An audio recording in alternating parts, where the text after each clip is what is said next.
North Bangalore could be the new, like New Delhi. वहाँ काफी दूर तक मेट्रो ले जा रहे हैं और रोड्स बड़ी वाइडन करने वाले हैं. मैं रियल एस्टेट से वेल्थ कैसे जनरेट कर सकती हूँ? You can plan real estate को अपने यूज केस क्या बनाना है उसका, उससे कैसे पैसे बना सकते हैं आप, उसमें फैक्टर लगा सकते हैं. फ्रैक्शनल रियल एस्टेट क्या है और वो कैसे वर्क करता है? फ्रैक्शनल ओनरशिप आप वर्ड सुन रहे हैं, राइट. जैसे मैंने बताया 50 लोग मिलके 2-2 लाख रुपए लगा के 1 करोड़ की प्रॉपर्टी कर सकते हैं, जिसमें कोई भी ह्यूमन इंटरवेंशन नहीं है. I am not started a business called Prop FTX, a private limited company, where we are facilitating these kind of deals. We use the blockchain technology over there. The blockchain is at the back end component. Flat का ownership कैसे decide होता है? South of India में there is a thing called UDS. People are saying that the Hyderabad is the next, more like a Bangalore. Close to Bangalore. Techies are also available. What went against Hyderabad? और कौन सी ऐसे factors है, की factors हैं जो decide करेंगे कि वो उस लैंड को लेना है नहीं लेना है? First is the infrastructure. जो हमारी बैंगलोर की सिलिकॉन वैली जिसको ऐसे बोलते हैं, सारी स्टार्टअप कंसंट्रेटेड कहाँ है? HSR में, कोरमंगला में, इंदिरा नगर में. सो ऐसी चीजें कई बार कैटलिस्ट हो जाती हैं. One key mantra every property investor should live. Sir, thank you for coming first of all. And आज मेरे बहुत सारे क्वेश्चंस है रियल एस्टेट को लेके. मैंने आज सुबह पॉडकास्ट के लिए, मतलब मैं करने वाली हूँ, ऐसा स्टेटस भी डाला था and I got a huge response. लोगों ने बहुत अपने क्वेश्चंस पूछे. तो आज मैं चाहूँगी कि हम अपने कन्वर्सेशन में जो क्वेश्चंस जनरली आंसर्ड होते हैं और नहीं होते हैं, हम सब पे बात करेंगे. बिल्कुल, bring it on. Can you introduce yourself to the wider audience? Sure, why not? I am Rajiv Chavda. Well, I have been into real estate trade, so I would love to impart whatever knowledge I have, would love to share also with you people. I have been in this trade from last 40 years, you can say, in this real estate trade. And I learned from very basics, right? How a brick is, brick by brick, you can say, how a brick wall is done, how a plastering is done, right from that level. If I would say, when I started my journey in this real estate trade, it was in the late 80s or early 80s, I would say 85, right, when I started with making houses for others, right, then for societies over there in Delhi. I came to Bangalore in 2004. I started working as a builder, as a consultant.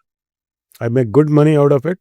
Then I thought, when I can make money for others, why can't I do it for myself? Then I started doing my own buildings. Delhi-based company appointed me as a general manager. That was in 2007. I picked up the job with, in 2012 with Phoenix Market City, where I was given a charge of, I joined them as a general manager. I was promoted within a year as a senior vice president, or as a vice president in Bangalore. I was doing liaison and the business development for them over there. That was in the, located just behind ISKCON Temple, opposite to Orion Mall. And then later I joined a Gujarat-based company. I did a 1.2 million square feet of the product over there. The Phoenix was around 4 million square feet. Then my cousin of mine was in US. He showed me something like fractional real estate, in US. That was very common over there. बिल्कुल. तो sir, आपने 40 years का आपको experience है, तो आपने पूरा in and out real estate को देखा है, स्टडी किया है, एक्सपीरियंस किया है. तो आपके एक्सपीरियंस के हिसाब से 40 इयर्स पहले इंडिया की रियल एस्टेट स्टोरी क्या थी और आज वो किस तरीके से बदल गई है?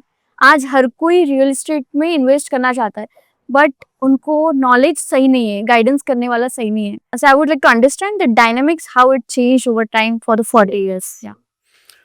To be honest, I must tell you, India was never a rich country. India was always a poor country. And if you're talking about 80s, India was, progressing, but at a snail's pace. कोई इतना बहुत rocket की तरह नहीं बढ़ रहे थे. और रियल एस्टेट कोई ऐसा नहीं था कि बहुत कोई ऐसा बिजनेस था या कोई रियल एस्टेट जैसी चीज़ प्राइवेट लोग कर रहे थे. There were very, very few. You can, count the number on your fingers those many builders were there all over India, right? And also आपने कभी शुरू में अगर इकोनॉमिक्स की किताबें भी पढ़ी होंगी, हर चीज़ was all these government policies were always पहले रोटी कपड़ा और मकान नहीं बोलते थे। सब लोगों के पास रोटी की भी डर थी, कपड़े की भी डर थी, दैट मीन्स, और मकान की तो थी लोगों के पास इतना पैसा ही नहीं था। मकान आदमी तब खरीदता जब उसके पास नेट डिस्पोजेबल इनकम हो, that means if he is able to complete his means, जो खाना पीना खा सकता है, कपड़ा पहन सकता है, उसके पास पैसे जो बचेंगे वो धीरे धीरे मकान के लिए जमा करता था। एक लाइफ लॉन्ग लोगों का एम होता था कि मेरी ज़िंदगी में मेरे मरने से पहले एक मकान बन जाए। आप अगर याद करें आपके पेरेंट्स, दादा वगैरह का, वो चाव से मकान बनाते थे, राइट? उनका एक ड्रीम होता था, और लोगों को 25-25 साल लग जाते थे एक मकान बनाने के लिए, right? So I have seen that journey, right? And from there slowly things improved. Parallel जैसे India was coming as a opening an economy 1991 हम देखें तो it was a shot in the arm for the economy, right? Then lot of investments, when they are coming from foreign investments, started coming. It didn't came in a bulk, but they started coming to India. And then slowly in 95 96 we see IT boom happened. There were few things which India could deliver for the world. Otherwise India was a net importer of most of the things, except for थोड़ा इसके cotton dresses वगैरह या iron and steel वगैरह के, जैसे steel भी नहीं, iron raw material के एक्सपोर्टर थे हम लोग चीज़ों के लिए, राइट? इनफैक्ट आज हम we are suppose to be food basket for the world, food surplus है। पहले हमारे पास फूड की भी स्केर्सिटी थी, राइट? तो कभी कभी फूड भी इम्पोर्ट होता था, right? So slowly the transition came from 91. The year 91, I think, was a catalyst for most of the business in India. And real estate was also the one, right? And then lot of, private players also started coming. Initially, it was with the government only. Maharashtra government का सिडको हो गया, हमारा बेंगलोर का BDA देती थी property. Delhi की जितनी property हैं, you'll be surprised to know 80%, rather 90% of the properties are still through DDA. There are very few private players in proper Delhi. I'm not talking about NCR. मैं गुड़गांव की बात नहीं कर रहा, नोएडा की बात नहीं कर रहा। प्रॉपर अगर दिल्ली में आप पकड़ें एंड टू एंड, सिर्फ 10% ही प्रॉपर्टीज होंगी जो प्राइवेट बिल्डर्स ने बनाई हैं। तो आज भी मतलब अगर मल्टी स्टोरी कहें तो you can count, may be total number of buildings could be around 200 only, right? Except for Connaught players या सारी डेली प्रॉपर में, राइट? अदरवाइज बिल्डर्स फ्लैट्स वहां ज्यादा बिकते हैं, 4 फ्लोर बने, राइट? उसी में 1 2 3 4 लोग ही फैमिलीज रहती हैं, उस तरह के हैं। जैसे ग्रेटर कैलाश हो गया, ईस्ट ऑफ कैलाश हो गया, so many other places, right? Basant Vihar हो गए, right? But property will be surprise, very very expensive. Even the builder flat would be costing not less than 10 crores over there. Vasant Vihar, if I'm talking about, will be not starting from 15 crores, 20 crores. You'll be even surprised. Their houses, the big, corporate houses, it is a very surprising number. I'll be sharing it with you, with your, people who are watching is, the houses would be costing not less than 800 crores to 2000 crores of single house. My God. Yes. Okay. I can tell you, Jindal family हो गई, पुंज family हो गई, थापर्स हो गए, बिरलास के हो गए, टाटास के कुछ हाउसेज हैं, दे have prime properties in the centralized Delhi where people cannot buy those properties over there. Yes. So internet पे एक बड़ा डिबेट चल रहा है। अगर आप राज शमानी और निखिल कामत इन सबके पॉडकास्ट थोड़ा भी देखे होंगे तो लोगों को यही मतलब पता है कि बाय वर्सेस रेंट, ये डिबेट चल रहा है अभी इंटरनेट पे। See, it is a good debate. I think people are realizing the money, यहाँ जो घर लिया हुआ है उसको जिंदगी में घर को साथ नहीं लेके जाना, राइट? पहले क्या होता था कि भाई इनहेरिटेंस होती थी, मकान जैसे मैंने बताया ना 30 साल में, 20 साल में, 15 साल में लोग बनाते थे, तो मैं अपने बेटे को इनहेरिट कर लेगा, तब पता ही नहीं था कि उसके पास इतनी इनकम होगी कि वो ही अपना बना लेगा। अब क्या है, what I feel is one house should be there, जो एक हाउस तो अपने खरीदा होना चाहिए। उसके अलावा इन्वेस्टमेंट आप कर सकते हैं, दूसरा उसके लिए रेंट को आगे दे सकते हैं। बट अगर आप नेट टू नेट अगर देखें, अगर आप फॉरेनर्स का भी देखें, there is a saying in west, fools make houses and wise people live in them. Means people who are renting are smarter, right? So how is it? See, I'll tell you. अगर एक आप supposing आपको भी मालूम है, बेंगलोर में आप अगर कोरमंगला में भी पकड़ लें या HSR में पकड़ लें, आपका 3 या 4 करोड़ से कम का घर नहीं मिलता है फ्लैट लेना हो तो, राइट? दूर दराज अभी जैसे if you go around in Sarjapur and all, now people are launching from 2 crores to 4 crores, right? Now even in HSR layout also, if somebody is investing 4 crores, right, if he just puts in bank itself, FD itself, it'll be 6%, right? 6% of 4 crores is 24 lakhs. Divide by 12, it is 2 lakh a month. You can easily get a 3-bedroom same equivalent for 70 to 80,000. So still you are saving 1,20,000. You can really live lavishly with that, right? एक अभी भी India में ऐसा नहीं है कि आप अगर उसको पैसे को उड़ाए नहीं तो 1-1.5 लाख में अच्छा आप you can live well, right? So I am with the debate, but एक घर अपना होना चाहिए, तो आपको ये टेंशन नहीं होनी चाहिए हर महीने मेरी जेब से रेंटल जा रहा है। अगर रेंटल आ रहा है, ऑल द मोर बेटर, आप एक मकान में इन्वेस्ट कर सकते हैं, इसमें से आप रेंटल ले सकते हैं। या rental yield in the house might not be more than 3%, but it is a security. Sometime if you have another house, you need for an emergency some loan, you can put it as a collateral. For your business also you can put it as a collateral. Otherwise business loans might be costing you around minimum 15 to 20% a year, right? उसमें आपने अगर bank से loan ले लिया, which will cost you just 8 to 9% to 10%. So it makes a sense to have another house, but just for rentals, it will not suit you. Rather, for that matter, you have a house, put it on the rent. If you have to say, आपका एक दिल्ली में घर है, आप बेंगलोर में आना चाह रहे हैं, तो बेंगलोर में नया घर लेने की जरूरत नहीं है। बेंगलोर में you should prefer going in for rentals only, अलग अलग सबका अलग अलग टाइमिंग है लेने का, कोई 20s में ले रहा है, कोई 30s में ले रहा है। आपके अकॉर्डिंग क्या सजेस्ट करेंगे आप, जो 20s में है, जो 30s में है, या कुछ लोग 40s में ले रहे हैं अभी? So how would you suggest about the timelines? Youngster, right? If he has inherited some money, that he has a disposable some money, at his disposal, he can buy a house. He can, but not on EMIs. They should not put themselves at that young age with a burden of EMI every month. For that matter, what I feel is when he feels comfortable, when at least he thinks his income is after, let's say his income is 1 lakh, 50,000 to 60,000, he is able to, manage his expenses in a month. So out of that, if he can save around 10 to 15,000, plus if he can have an EMI of maximum 20 to 25,000, let's say 25,000, 25% of his income, if he can, factor in for EMI, that's a good win-win situation.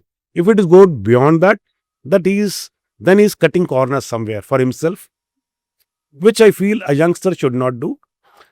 When they are 30s, 28 or 29, 30, when he's marrying, he should marry a professional girl. If as a man, a girl should marry a professional boy, right? Where two incomes when they are coming, then they can plan. So my what I can suggest is the best age to buy the house would be from 28 to 35. 28 to 35. Ideal. Yes. There is one more question I have is like land, flat, commercial. ये आपका depend करता है आपकी किस purpose के लिए ले रहे हैं। अगर सिर्फ इन्वेस्टमेंट के लिए, Investment purpose. Land no doubt, Land. no doubt it can beat anybody, anything I mean to say. Residential को भी, कमर्शियल को भी, हर चीज़ को बीट कर देगा अल्टीमेटली। वो मल्टीपल में गेन करती है, राइट। सब और उसके कुछ कैटलिस्ट ऐसे हो जाते हैं लैंड में। सपोजिंग आपने कहीं लैंड लिया, दूर दराज भी ली है, government comes with a policy, आप उसके पास एक मेन हाईवे निकलने वाला, राइट। अब मैं आपको एक एग्जांपल देता हूँ। एक कैटलिस्ट लैंड का क्या हुआ, राम मंदिर आ गया अयोध्या में। लैंड जो 2,000-2,500 रुपये स्क्वायर फीट बिकती थी, राइट, इस समय 15,000 रुपये, 20,000 रुपये स्क्वायर फीट भी नहीं मिलती आपको, right. Now so many hotels are also coming. सो ऐसे कई बार ऐसे कैटलिस्ट आ जाते हैं, राइट, जो आपकी लैंड को एकदम बूम करा देते हैं, राइट। अब सपोजिंग अयोध्या में घर भी बना होता तो घर की वैल्यू नहीं होगी, वो वैल्यू सिर्फ आपकी लैंड की मिलेगी उसको, correct. So land is undoubtably the first. Then purpose पूछ रहा था मैं किस लिए, एक तो फिर रेजिडेंशियल के रहना है तो रेजिडेंशियल एक तो कर लो गई, राइट। और फिर कब आपको दुकान लगा करना है या ऑफिस बनाना है तो एक commercial. It depends upon your need, capacity and also what you want that property for, right. अगर investment solely, then out of 3 I would always suggest go for the land. और कौन सी ऐसे फैक्टर्स है, की factors हैं जो decide करेंगे कि वो उस लैंड को लेना है नहीं लेना है? कौन से डेवलपर हो गया या क्या और फैक्टर्स हमको देखने चाहिए बिफोर बाइंग? डेवलपर भी होता है। दूसरी चीजें, आपको थोड़ा माइंडफुल रहना है, गवर्नमेंट की पॉलिसीज कैसे आने वाली है, राइट। जैसे आपको सोचना है कि वहाँ पे पास में government is going to announce a metro, a bridge close by, right, कोई हॉस्पिटल पास में आने वाला है, राइट, कोई उसमें मॉल पास में आने वाली है, राइट, कोई मे बी रेलवे स्टेशन ही उसके पास कोई चीज़ें आने वाली हैं। एक तो ये चीज़ें हो गई, प्लस दूसरी क्या चीज़ें होती हैं, आपको उसकी पोजिशनिंग देखनी है, राइट। उसके पास एरियाज कौन से हैं लगे हुए, जैसे आपको विद इन 3 किलोमीटर द विसिनिटीज कौन से एरियाज लगे हुए हैं, जिसके रेट्स कैसे चले हैं, हिस्टोरिकल उसके रेट किस तरह बढ़े हैं, right. So then you can invest over there, and also you rightly asked builder भी, बिल्डर के अगर किसी ने अच्छा ये अपना कम्युनिटी बनाई है, विला प्रोजेक्ट बनाया है या कोई प्लॉटेड प्रोजेक्ट अच्छा बनाया है, गेटेड कम्युनिटी जिसको वो बोलते हैं, राइट, और अच्छी रोड पे है और फ्यूचर में उसमें प्रोग्रेस भी बहुत होने वाली है, so that is should be, you should take a call over there. जैसे एयरपोर्ट्स हैं, अब कई बार आप देखिए, अभी फिलहाल right now the government is announcing that there is a second airport is going to come somewhere in Nalmangla or Kanakpura or this thing or Tumkur.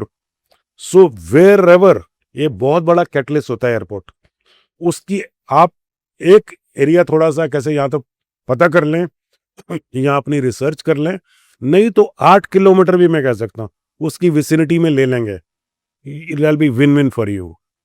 Sir जैसे डेवलपर, अगर बहुत सारे डेवलपर्स हैं मार्केट में, how do identify the right developer? ऐसे कौन से factors हैं मुझे जो चेकलिस्ट में होने चाहिए? मैंने the most important is his deliverables, उसने कितने प्रोजेक्ट्स बनाए हैं और कितने टाइमली डिलीवर किए हैं। वो तो वैसे बहुत कम बिल्डर्स हैं इंडिया में जिन्होंने टाइमली किया हुआ है, बट उनकी बैलेंस शीट कैसी है, अगर he is public limited company है, राइट, और अगर उसके डिलीवरेबल्स अच्छा है, उसका रिकॉर्ड अच्छा है, उसका नाम अच्छा है, तो ये फर्स्ट प्रेफरेंस ए, और जिसको हम ए कैटेगरी में कहते हैं, which we tell them A plus category builders, right. जैसे इंडिया में हो गए हमारे ब्रिगेड हो गए, पूर्वंकरा हो गया, फिनिक्स हो गया, राइट, प्रेस्टीज हो गया, शोभा हो गया, right. So you can choose that, right. But एक चीज आपको करनी है, इफ यू आर स्मार्ट, अब इनके जो प्रोजेक्ट्स आए हैं इसके साथ भी कोई बिल्डर का बी ग्रेड बिल्डर भी है, वो प्रोजेक्ट उसके पास ही ला रहा है, right. So you can target that. Reason I am telling you, because they are factoring in 30% of the value over there, encash कर रहे हैं ब्रांड वैल्यू। हाँ, सो अल्टीमेटली आपको 5 साल बाद, 10 साल बाद तो थोड़ा वो जो आपने कम पैसे में लिया है और वो भी उसके बराबर ही रेट्स हो जाएंगे, क्योंकि अब एचएसआर में है, एचएसआर में सबके 4 बिल्डर्स के रेट हैं, अल्टीमेटली धीरे धीरे जाके 10 साल बाद बराबर हो जाएंगे, राइट। तो आपकी इनिशियल इन्वेस्टमेंट तो कम होगी ना, right. And some time there are some new builders also it is not that कि नए बिल्डर को नहीं देना आपने चांस। उनके आप देखिए उनकी अगर बैकग्राउंड कैसी है, what was their initial, what business were they in, right? Then also you can take a call. ठीक है। और हमने कई बार ऐसा सुना है कि डिलीवरी तो टाइम पे नहीं होती है, या तो जितना उन्होंने कमिट किया है एरिया, मे बी वो एरिया भी हमको नहीं मिलता है। ऐसे भी कई केसेस हुए हैं। Yes. Luckily, I think this was happening pre-रेरा area. अब रेरा जब 2017 में आया, उसके बाद चीज़ों में there is a change in the attitude of the builders also. हाँ, डिलीवरी आपकी बात बिल्कुल ठीक है। टाइमली डिलीवरी में थोड़ी सी चीज़ें हो जाती हैं जिसमें वो थोड़ा चूक जाते हैं, राइट? ये नहीं कि मैं इनको सपोर्ट कर रहा हूँ, बट लेकिन चूक जाते हैं, राइट? कुछ एक्सटर्नल फैक्टर्स भी होते हैं, कभी गवर्नमेंट के फैक्टर्स भी होते हैं, कभी उनकी कुछ अप्रूवल्स पेंडिंग हो जाते हैं। मैं बट फिर भी आई डोंट सपोर्ट कि लेट डिलीवरी हो। आपने जो बोला है तो उसमें दीजिए। बट ये लोग भी स्मार्ट हैं, बिल्डर्स भी क्या करते हैं एज पर रेरा, अगर आपने बोला हुआ है सपोजिंग सबका जनरल जो होता है, अगर 1 मिलियन स्क्वायर फीट तक का भी है प्रोजेक्ट, मतलब 10 लाख स्क्वायर फीट का भी है, मेरे जो एक्सपीरियंस के हिसाब से 3 मैक्सिमम अगर आप सारी चीज़ें आपके पास हैं, सारे रिसोर्सेज आपके पास है, 3 साल में बन जाना चाहिए। But most of the builders take 4 years, कई बार बेचने में तंगी हो जाती है 5 years। रेरा में ये बोलता है completion date 5 years only, so that they max बोलते हैं, correct? So they indemnify themselves कि भाई हमने रेरा के मुताबिक 5 साल बोला था, 5 साल में दे दिया। सर ऑडियंस के लिए मैं इसको एलैबोरेट करना मतलब एक्सपेक्ट करूंगी कि आप रेरा क्या है, कैसे वर्क करता है। Real estate regulatory authority which is in place in every state.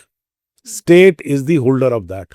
उनके थोड़े एक तो सेंट्रलाइज रूल्स हैं, थोड़े स्टेट के रूल्स में उसमें वो करते हैं। हाँ, और जो आपने वो बोला एक एरिया का भी, एरिया का पहले लफड़ा करते थे ये लोग। I don't think now these people are doing, because RERA is also very strict. Now they have brought in a carpet area concept also, which I think as a builder और जिसने construction की knowledge है, there is nothing called carpet area in in a building. It is always a built up area. Carpet area is the area which is without the walls. हाँ, तो वो without the wall building थोड़ी बनेगी, interior का होना चाहिए, उसको carpet area माने तो that is make sense. But ठीक है, whatever government has decided, I'll not go against that, but I will say they should have been calling it as built up area instead of carpet area. That is also, there is a thing called super built up area, that is beyond built up area. If you can add up whatever is the setbacks or other areas you want to add, facilities जो देते हैं उसका area add करना चाह रहे हैं, कर सकते हैं, राइट? और उसमें पहले क्या होता था कि पीपल वर प्रोमिसिंग समथिंग और गिविंग समथिंग, राइट? और एक फैक्टर है, आप थोड़ा हैरान हो गए, which government is keeping their eyes close on that, loading factor. What is loading factor होता है कि जिसमें वो जैसे कारपेट एरिया बोला और आपसे वो दे कितना रहे हैं, लोडिंग उसके ऊपर होती है। सपोजिंग कहीं के Mumbai, you will be surprise, even in Poona and other places, in Delhi also it has started, 40 to 50% loading होती है। लोडिंग मतलब आपको अगर बिल्डर कह रहा है 2000 स्क्वायर फीट का फ्लैट दे रहा हूं, actual carpet area will never be more than 1100, ऐसा है। ये तो बहुत डिफरेंस हो गया। बहुत डिफरेंस है, यू विल बी शॉक्ड। और कोई भी बिल्डर दूध का दूल्हा नहीं है, but luckily in Bangalore the loading factor is not all that high. But problem अभी यहाँ पे भी हो गया, बाहर के जो बिल्डर्स आ रहे हैं वो भी लोडिंग उतने ही कर रहे हैं, 35 to 40%। यहाँ के local builders were maximizing to about 30%, 25 to 30%। और उसको बोलते हैं एफिशिएंसी। तब वो बोलते थे 85% एफिशिएंसी, दैट मीन्स 15, ऊपर से टॉप डाउन देखें तो 15% लोडिंग है मेरी। मुझे अभी भी थोड़ा क्लियर नहीं हुआ, मतलब यू से कि 2000 स्क्वायर फीट का अगर मैंने कोई बाय किया है and I'm getting the carpet area of 1100. 11 to 1200 maximum. I can bet on that. You pick up, आंख बंद करके ऐसे कर्सर रखना, जिस बिल्डर का नाम आएगा उठा के पढ़ लेना, उसका ब्रोशर देख लेना, तो कैलकुलेटर लेके बैठना साथ। स्ट्रेंज, ये नया था। People should be wary of it, right? They should be knowing their rights. They should be able to question. अब बिल्डर क्या है कि मैं देखा हूँ, they still feel they have the monopoly, कि जो मैंने दे दिया तो मतलब लेना है।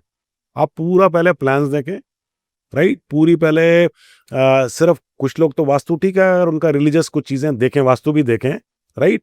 बट उसके अलावा एफिशिएंसी देखें, राइट? आपके फ्लैट में जाने आने के लिए कुछ रिफ्यूज एरिया तो नहीं है अंदर, because you are paying for that refuge area.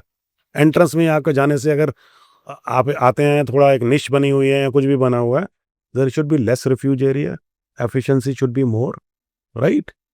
These are the factors people should be mindful of, you know. और उसको एक्चुअल में कितना मिल रहा है, एंड प्लस दो चीज़ें मेरे हिसाब से बहुत इंपॉर्टेंट है। They should be okay going in for vastu, but ये देखें मेरे लाइट प्रॉपर आ रही है कि नहीं, light is very important. Right? Ventilation मेरी प्रॉब्लम तो नहीं है। दो चीज़ें, हवा धूप वगैरह, राइट? पानी तो ऑफ कोर्स गवर्नमेंट दे ही रही है, वो in long run it is always you should factor in those things, you सी।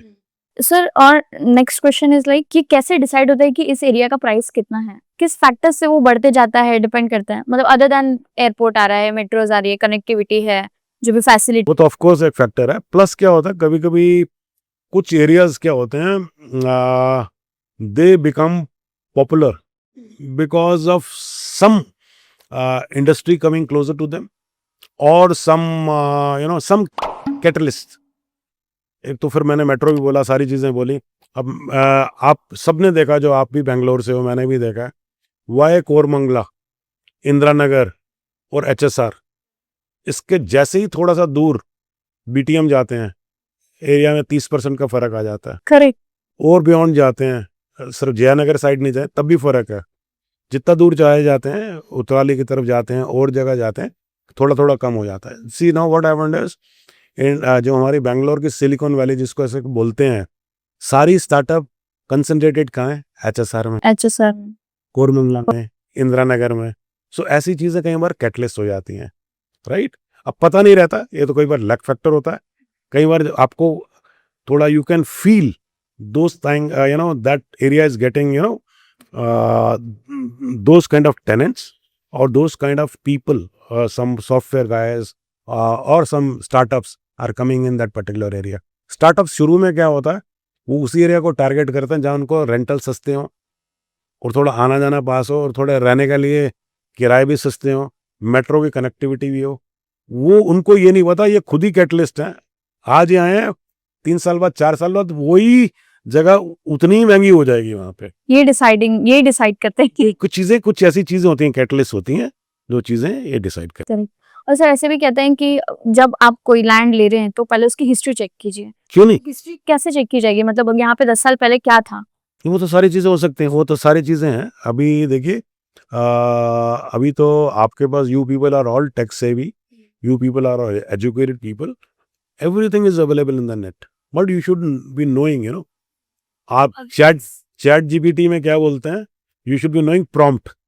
तो प्रॉम्प्ट इसी में ना, किस चीज को आप सर्च कर रहे हैं, right? You should B searching a proper, उसमें सर्च प्रॉपर डालिए, आपको आ जाए, आपको लैंड के रिकॉर्ड भी आ जाते हैं, सब कुछ आ जाता है। You can figure it out, that is, it is not rocket science, it can be done, yes. And sir, next, people are saying that the Hyderabad is the next, more like a Bangalore, because Bangalore is getting saturated now. So what do you think about, what is your perspective on like Bangalore, Hyderabad, Gurgaon, Mumbai? मुझे कहाँ invest करना चाहिए? Like if what is the right time, where to invest right now? Okay, if you are generalizing that way, putting this money, this thing, first I'll answer you about Hyderabad. Hyderabad, एक तो क्या है कि it is close to Bangalore, and techies are also available, which are the catalysts for your startups and software companies, right? And all these MNCs. Correct. Companies are already there. Companies are already there. Why they are there? Because the rentals are very cheap. Yes. Big difference. Big difference. अभी कोई property जो आपकी है यहाँ पे 100 या 120 rupees square feet है, वहाँ easily you can bargain for 60 to 80 rupees. और बड़ी बड़ी कंपनीज होती हैं वो उनका जो ऑफिस होते हैं 1 million square feet 1.5 million square feet into 40 आप समझ लीजिए, राइट? तो कितना उनको फर्क हो गया। बाकी तो सारा plus I be honest, tech help is also cheaper.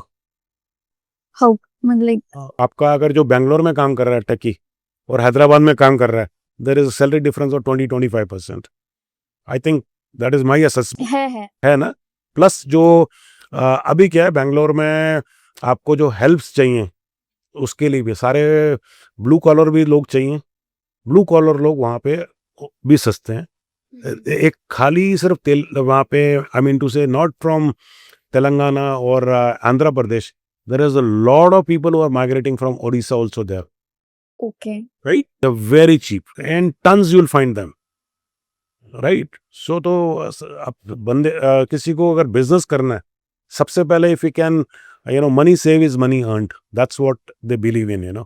So that's why one, ये तो हो गया कमर्शियल। और प्लस अगर कमर्शियल आया हुआ है तो थोड़े रेजिडेंशियल भी आएंगे, बिकेंगे भी। Lot of boom happened, but what went against Hyderabad, too much of investments came from NRIs, from people from north also invested। अभी जैसे मैं उड़ीसा की बात कर रहा था, वहाँ से भी काफ़ी लोगों ने लगाया, आसपास की पेरिफेरी से काफ़ी लोगों ने वहाँ पे पैसा लगाया, ठीक है ना? अब क्या हो गया कि उसकी भी मेरे हिसाब से अभी हैदराबाद की इन्वेस्टमेंट में थोड़े दिन के लिए सेचुरेशन आ गई है, आएगी भी। अभी थोड़ा जो ग्राफ उसका ऐसे जा रहा था, इट बी प्लेटोइंग, वो 100% I can bet about it. That is my assessment. People can write at your podcast, I am predicting that, right? और बैंगलोर का advantage and the problem is two things. Bangalore में इन्वेस्टर कम है, राइट? बट एंड यूजर ज़्यादा है, salary class है, वो loan पे लेते हैं। यहाँ बहुत ज़्यादा हाई रेट्स नहीं जाते, यहाँ 5 से 7%, 8% रेगुलर रहता, क्योंकि वहाँ इन्वेस्टर्स आते हैं। जैसे पुणे में भी हो गया, जो आपने पुणे भी लिया, मैं और ऐड करता हूँ आपकी इसमें, अहमदाबाद भी हो गया, वहाँ पर भी इन्वेस्टर्स बहुत आए, राइट? बॉम्बे दिल्ली के तो अलग लीग है। और आप तीसरा अगर इनके कंपैरेटिव 2 मेट्रोज और पकड़े हैं, they are very steady, not going very big, not going very low, is Chennai which you missed. Even Kolkata का भी यही है, वहाँ एकदम जैसे ना वो जैसे सोए हुए टाइप के हैं, वो एकदम इजी गोइंग्स हैं वहाँ पे। वो इन्वेस्टमेंट में बिलीव ही नहीं करते, वो गोल्ड में बिलीव करते हैं इधर वाले लोग। और कैलकाटा में व्हाट आई फील इज, यहाँ people are very rich, medium class है वो लोग, they have their own priorities. वो इतनी रियल एस्टेट में इन्वेस्टमेंट, वो they are not there quantum, I would say, right? And progress is slow, maybe because of political situations also over there, you see. Correct. And also it is said that, ऐसा बोल रहे हैं बस है कि north Bangalore could be the new, like New Delhi, because of the new infrastructure that is happening, the connectivity that is happening. Yeah, that makes me laugh a bit, smile a bit, Yes, because most of the investors are over there from Delhi and all, North India से हैं। उनकी preference है विलास की। उसमें north जो सरजापुर वगैरह में चल रहा है, the villas rates are gone tremendously high, out of reach also, if I'd say, for the people who are in west of Bangalore or east of Bangalore, they cannot। और प्लस एक और catalyst government का आ रहा है, वहाँ काफ़ी दूर तक मेट्रो ले जा रहे हैं और रोड्स बड़ी वाइडन करने वाले हैं। बिकॉज यहाँ के इवन जो यहाँ के लोग भी हैं, लोकल लोग भी हैं या जो भी हैं, वो भी परेशान हो गए हैं बेंगलोर की ट्रैफिक से। बहुत ज़्यादा। People want to go away from this rut traffic से। अपना जो इतना सुबह उनका आना जाने में इतना टाइम वेस्ट होता है, so that is why they are saying it could replicate Delhi. Delhi का आपने देखिए main advantages, roads are very very big, Infrastructure is damn good. Nobody talks about 80 feet road, 100 feet road, क्योंकि हर रोड ही वहाँ पे 200 foot की है, 300-400 फुट की भी रोड्स हैं वहाँ पे, राइट? 8 लेन्स बोलो, 6 लेन बोलो। गुड़गांव के जो एंट्रेंस जो रोड है, आपको जो उसमें जो टोल बूथ है, विल बी सरप्राइज, 16 लेन्स है उसमें, 20 लेन्स है उसमें, राइट? पर वो भी टाइट रहता है। हर एक अपनी जगह की वो प्रॉब्लम। और दिल्ली वाले जो नॉर्थ इंडियंस हैं काफ़ी इधर इन्वेस्ट कर रहे हैं, एंड हो सकता है उसी तो, क्योंकि they are liking It's the roads are big, infrastructure is good, and plus lot of workplaces are nearby, right? जैसे IT भी काफ़ी वाइड फील्ड हो गया आपका, राइट, क्लोज है, बेलंदूर वगैरह क्लोज हो गए, उधर से देखा जाए तो आपका electronic city is also not far of, if you can just take that periphery that way, so that is why the most of the investments are coming, and government is also is bent upon giving a good infrastructure over there, and infrastructure is, as I told you, is always basic. वो catalyst बनता ही बनता है। आप बड़ा road दें, सब कुछ दें, आना जाना आसान हो, तो you can really the place can progress well, so that is why mostly the investment is also coming, and people are also, that's why they are saying it is becoming something like North India or Delhi की तरह बन रहा है, it's replicating that, yes. Sir अगर अभी मेरे as का अगर कोई है, उसके पास 1.5 to 2 CR का कैपेसिटी है, तो उसको नेक्स्ट कहाँ करना चाहिए इन सब मेट्रो सिटीज में जो हमने अभी डिस्कस किए, which could be like for the from the investment purpose? For this good. देखिए, दो चीज़ें हैं। पहली बात तो ये सारी जो जितनी आपने मेट्रो बोली हैं, they are competing with each other, सारी जगह अच्छी हैं, इंफ्रा के लिए भी हो रही है। इंफ्रा अगर देखा जाए तो दो जगह का मेरे को बहुत पसंद है, which I love to drive over there. One is Hyderabad, Delhi. Delhi, Hyderabad, third आप Ahmedabad is wonderful, gift city वगैरह आ रही है, गांधीनगर है, amazing, you can really rev up your car. ऐसा नहीं है कि टाइट, आप अब अच्छी गाड़ी ली हुई है, मर्क भी ली हुई है, तो उसको आपने 20 की स्पीड पे चला रहे हैं, you can really in your limit से एक्सटेंड।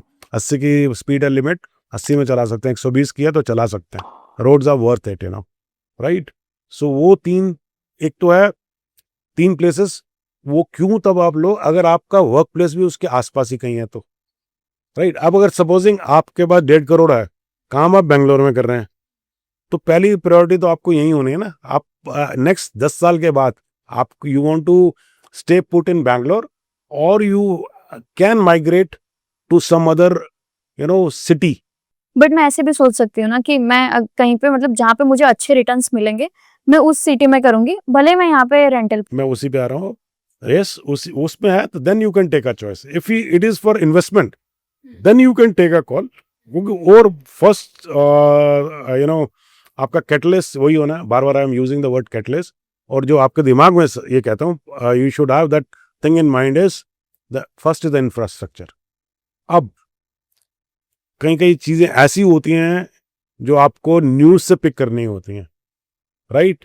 अब आपको मालूम है मोदी जी भी, अमित शाह जी बेंट अपॉन है कि 2036 या किसी में ये ओलंपिक्स करने वाले हैं अहमदाबाद में। तो जिस जगह में अगर ओलंपिक्स होने वाली है, तो infrastructure is going to go like anything, सारा जोर उस पर लग जाएगा, राइट। करेक्ट। तो आप ऐसा सोचो, जो वहाँ के स्टेडियम्स हैं उसके आसपास या कुछ है, वहाँ छोटी सी कमर्शियल स्पेस ही मिल जाए, या मिलके आप लोग एक कमर्शियल स्पेस ले लो जॉइंट में, कुछ वहाँ छोटा सा एक होटल ही बना लो, अच्छा सा रेस्टोरेंट बना लो, राइट, अगर कमर्शियल नहीं तो उसके आसपास रेजिडेंशियल। क्योंकि क्या होगा, आप जैसे आजकल आपको मालूम है बाहर से लोग आते हैं, तो एयरबीएनबी हैं, सारे हैं, उस पर आप अपने घर को रेंट भी दे सकते हो, राइट। सो आप लोग तो नेट सेवी हो, आप लोगों को मालूम है कि you are really good with your money, तो आप कैसे उसमें पैसे बना सकते हो। तो आप सारी फैक्टर करो, फिर जॉट डाउन कीजिए, पूना में क्या है, आज के 5 साल बाद क्या होने वाला है, हैदराबाद में क्या होने वाला है, बेंगलोर में क्या होने वाला है, तो ये चीज़ें आप फैक्टर इन कीजिए, right. I can tell you, you can choose any metro, but except for I say 2 places I tell you to avoid, that is nothing against it. Tamil Nadu में चेन्नई हो गया, नहीं वो कुछ बढ़ेगा इतना ज़्यादा, मैं वो कलकत्ता के भी बोल देता हूँ। 2 चीज़ें और क्योंकि they gets ruled out automatically is Delhi and Mumbai, because investments are very high over there, right. So आपके पास 4 जगह हो गई अगर मेट्रो में पकड़े तो, बैंगलोर, अहमदाबाद हो गया, हैदराबाद एंड पुणे। उसके बाद अगर आपको कोई सपोजिंग टियर 2 टाउन्स हैं, जो जैसे मैं आपको बोलता हूँ भोपाल हो गया, इंदौर हो गया, जयपुर हो गया, राइट? जयपुर है। फिर अभी तमिलनाडु में वैसे तो मना किया, पर अगर कोयम्बटूर आप पकड़ लें, राइट, वैसी जगह पकड़ लें। अब एक कैटलिस्ट है, अगर आपने, if you want to make real good money, invest in Andhra Pradesh, near around Amravati, because this man is something. He knows how to push business. Chandrababu Naidu. Correct. I've heard him in 2 times in CIA events also, and one FICCI event also, right? Me and Varun will be joining. Everybody, my co-founder, will be joining event in November over there, right? What's the event, sir? Can you? It's a CIA event. I'll send you the invite also, So, and there, it'll be in multiples of something, right? So, those places you can target, and sometime, check in the net which all places will be affected by Amravati, what is developing around, right? So, udeko uske, he is announcing that I am making that as a $1 trillion, GDP. Good.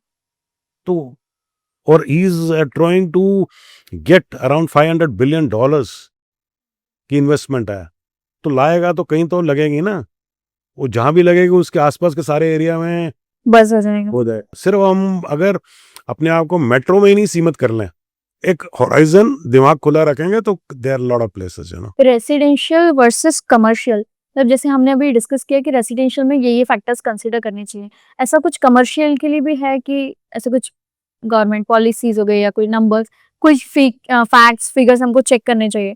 हाँ, commercial के लिए जैसे अभी मैंने idea दिया आपको, जैसे supposing future में ओलंपिक्स आने वाली हैं, तो देख सकते हो फ्यूचर में कुछ और मेट्रो क्लोज बाई आने वाली है, राइट? मेट्रो के पास आते ही जो भी प्रॉपर्टी उसके आसपास है, वो रेजिडेंशियल भी बल्कि कमर्शियल में कन्वर्ट हो जाएगी, बिकॉज कमर्शियल प्लेसेस की कनेक्टिविटी से उसकी वैल्यू बढ़ती है, राइट? सो उसके ये फैक्टर्स होते हैं। प्लस उसमें क्या होता है, एक डेमोग्राफी देखी जाती है, राइट? एक उसमें कितने लोग, डेंसिटी देखी जाती है, राइट? किस तरह के लोग हैं, किस तरह की टीजी है, राइट? जैसे अभी सपोजिंग हम लोग, अभी आप लोग जैसे एचएसआर में है, एचएसआर में तो आप, अगर किसी का प्लान है मेरे को अगर रेस्टोरेंट खोलना है, वो तो किसी जगह भी खोल लेगा, चल जाएगा यहाँ पे, right? If you have something good to offer, right?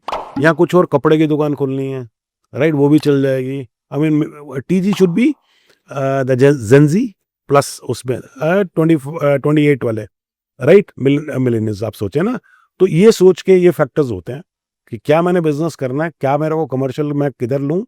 और कमर्शियल के लिए सबसे बड़ी चीज और होती है, एक तो it should be on a wider road. सबसे बड़ी कमर्शियल के अगर आपको फैक्टर अगर मैं बोलूं तो पार्किंग अगर पार्किंग नहीं है तो फेल है। अच्छा, ओके। अब कोई भी आ रहा है किसी जगह में कमर्शियल के लिए, ये बहुत कम लोग आपको बताएंगे, बट मैं आपको बता रहा हूं, parking is the most important for a commercial place, right? तो पार्किंग स्पेस होनी चाहिए। If possible it should be on a wider road. If possible, if it is on a 2 road junction, जैसे हो एक बड़ी रोड, 2 रोड आके कहीं मिल रही हूं, ताकि वो एक रिस्ट्रिक्टेड नहीं हो कि लंबी रोड पे है, तो लंबी रोड पे तो 4 के बाद भी आपका कोई कॉम्पिटिटर होगा, वो भी कर सकता है। एक 4 जगह अगर रोड जा रही है तो चारों तरफ से आ रहे हैं, जिसको क्लोजेस्ट पड़ेगी, राइट? वो फैक्टर होता है। ये ह्यूमन टेंडेंसी होती है, अरे इतनी दूर क्या जाना, यही तो मिल रहा है। सपोजिंग फार्मेसी की दुकान है, फार्मेसी में तो एडन तो वैल्यू नहीं है ना, उसको जो क्लोजेस्ट मिलेगी उसमें जाएगा वो, राइट? ये चीजें हैं। Correct sir. हमने land, flat, agri land, residential, commercial सब कुछ डिस्कस किया, बट फ्लैट में एक चीज लोगों को अभी भी क्लियर नहीं है कि फ्लैट का ओनरशिप कैसे डिसाइड होता है। कल अगर जाके वो बिल्डिंग डिमोलिश हुई, so what part I am going to own and how I will decide that I am in profit और not after like this many years, like इसका लाइफ साइकिल कैसे होता है अगर मैं कोई फ्लैट?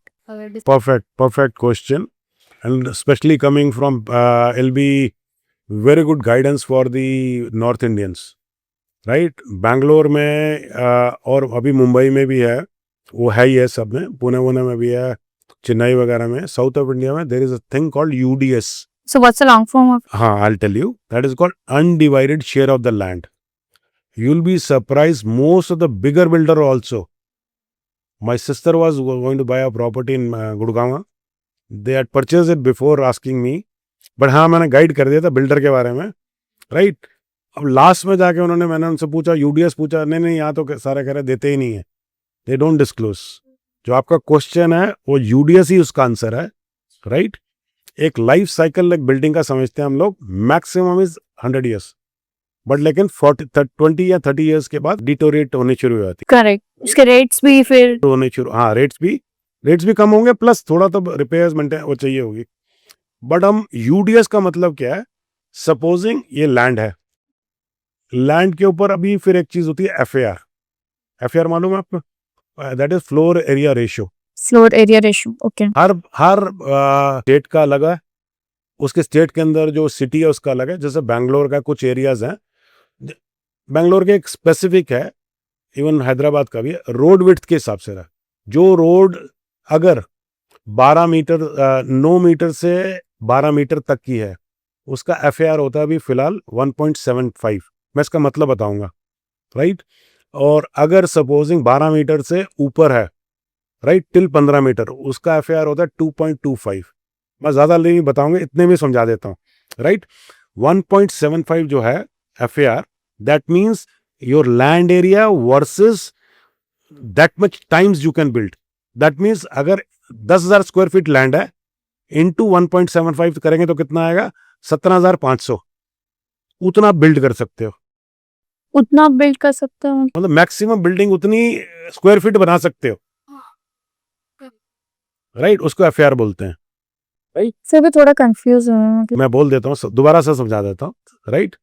अभी सपोजिंग एक बिल्डर ने के पास 10,000 स्क्वायर फीट का प्लॉट है, उसने वहाँ मल्टी स्टोरी बिल्डिंग बनानी है, राइट. 4 फ्लोर बनाने हैं, राइट. तो 4 फ्लोर ये तो नहीं है कि कुछ भी बना लो उस पर. गवर्नमेंट ने एक लिमिट रखी हुई है, 1.75 टाइम्स से ज़्यादा नहीं बना सकते, क्योंकि आप हो 30 फुट की रोड पे, दैट इज 9 मीटर की रोड पे हो. अगर आप 12 मीटर की रोड पे होते तो 2.25 बना सकते हैं, गवर्नमेंट के रेगुलेशन है, राइट. तो 2.25 हो गया तो 22,500 स्क्वायर फीट बना सकते हो. अगर 1.75 है तो 17,500 बना सकते हो, राइट. 4 फ्लोर अगर 17,500 के उसने बनाए, सपोजिंग उसने 500 स्क्वायर फीट एक्स्ट्रा भी बना दिया, 1,800 स्क्वायर फीट के 4 फ्लोर हुए, एक फ्लोर हो गया 4,500 स्क्वायर फीट का, अगर मेरा मैथमेटिक्स ठीक है, राइट. तो उसमें 4,500 स्क्वायर फीट में हो सकता है 4 फ्लैट बनाए वो, हर फ्लोर पे 4, मतलब 16 फ्लैट हो गए, ठीक है ना.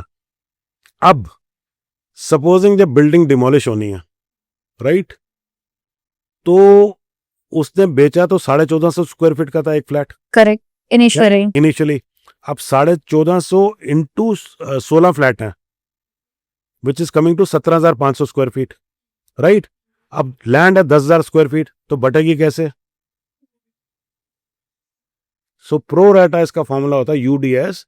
आपको फॉर्मूला भी बता देता हूं, which very very in real estate also very few people, बड़े से बड़ा एजेंट भी नहीं जानता होगा. आपको बताता हूं. जैसे 1400 स्क्वायर फीट आपको फ्लैट था, राइट. चलो एग्जैक्ट ले लेते हैं. 4500 स्क्वायर फीट एक फ्लोर में हो गया, दूसरे में भी 4500, थर्ड में भी 4500 और फोर्थ में भी. अब इसको सोचते हैं हम 3 फ्लैट हैं उसमें, हर फ्लोर में 4 नहीं समझते, 1500 ईच फ्लैट हो गया, करेक्ट. राइट. अभी सपोजिंग आपका लैंड एरिया था 10,000 square feet, right. So 10,000 square feet divided by 17,000 जितना आपने बिल्ट किया है, into 1500. Why 10,000 land area divided by actual built area 17,500 into to your flat area 1500. The net will be the UDS. हाँ, तकरीबन 6-7 आप करके देखिए. हाँ, मैं करके देख लेती हूँ. 857 इंटू 857 आया ना, इंटू 12 कीजिए, 10,285. 10,000 आ गया ना. हमने 500 स्क्वायर फीट बढ़ाया था, राइट. तो 10,000 कितना था, आ गया ना फॉर्मूला. करेक्ट. 10,000 जितना एरिया था, हाँ, उतना आ गया. जैसे फ्लैट कितने थे, 12. आपका 800 समथिंग इंटू 12, तो 12,896 और मिला के आपका 10,200 आ गया, क्योंकि हमने थोड़ा ओवर बिल्ड किया था, राइट. सो थोड़ा सा कम 18 जो आ गया आपका, जो 800 कुछ आया ना, हल्का सा कम आएगा, right. So that is the land area जो था. that I own. Yes, you own that 800 square feet. 800 square feet. Books में अच्छा, और दैल be registered in your name. एक लोगों को और बताता हूँ, आपने शायद ये क्वेश्चन पूछा नहीं है। जब आप लैंड अपने फ्लैट को रजिस्टर कराने चाहते हैं, एक तो फ्लैट रजिस्टर होता है, एक आपका अनडिवाइडेड शेयर भी रजिस्टर्ड होता है। यस, थर्ड पार्किंग भी आपके रजिस्टर्ड होती है, Correct. Parking भी होती है. राइट? तो builder has to give you 3 चीजें आपकी रजिस्टर होती हैं। सब लोगों को ये पता होना चाहिए। नॉर्थ इंडिया में सब घपला होता, नहीं पता होता। So you are in a better place, जो यहाँ आपको मिल जाती हैं सारी चीजें, राइट? सर अभी रियल एस्टेट में जैसे अगर मेरे एज का कोई है तो उसको अगर बैंगलोर में भी खरीदना है तो रेट्स इतने ज़्यादा हाई हो रहे हैं, लाइक 3.3 to 4 CR से तो स्टार्ट हो रहा है अगर मुझे HSR में लेना है। लेकिन और भी मैंने एक कॉन्सेप्ट सुना है, फ्रैक्शनल रियल एस्टेट, तो वो क्या है और वो कैसे वर्क करता है और आप क्या कर रहे हैं? मतलब अभी जो आप, मैंने सुना है कि आप भी उसी में रिसेंटली कुछ कर रहे हैं, but I would like to know each and everything about it. Correct, you're right. See, it's a new concept, maybe for India. It is in a nascent stage. Around 4 साल आप समझे तो पहले से शुरू हुआ है. There are some big players also over there. So, in fact, 4 साल पहले हमने भी सोचा था बनाने के लिए, but we went the tech way.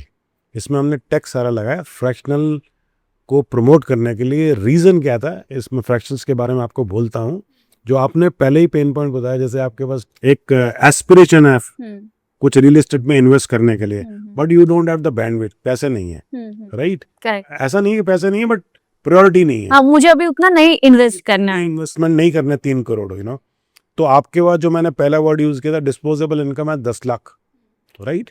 अब वही जो 3 करोड़ की प्रॉपर्टी है, आप लाइक माइंडेड 30 लोग मिल गए, 30 इंटू 10 लाख 3 करोड़ हो गए, you can jointly own it. But jointly own करने के लिए आप, it's a very cumbersome process, plus 30 लोगों के 30 दिमाग। कोई पूछेगा भाई लीगल इसका क्या है, इसका रेंटल क्या होंगे, कैसे इसको हम मोनेटाइज करेंगे, या कैसे किस तरह हम पैसे जमा करेंगे। मैंने अपने 10 लाख डाल दिए तो दूसरे ने नहीं डाले, तो उसका फिर हमने एक सोल्यूशन बनाया, राइट?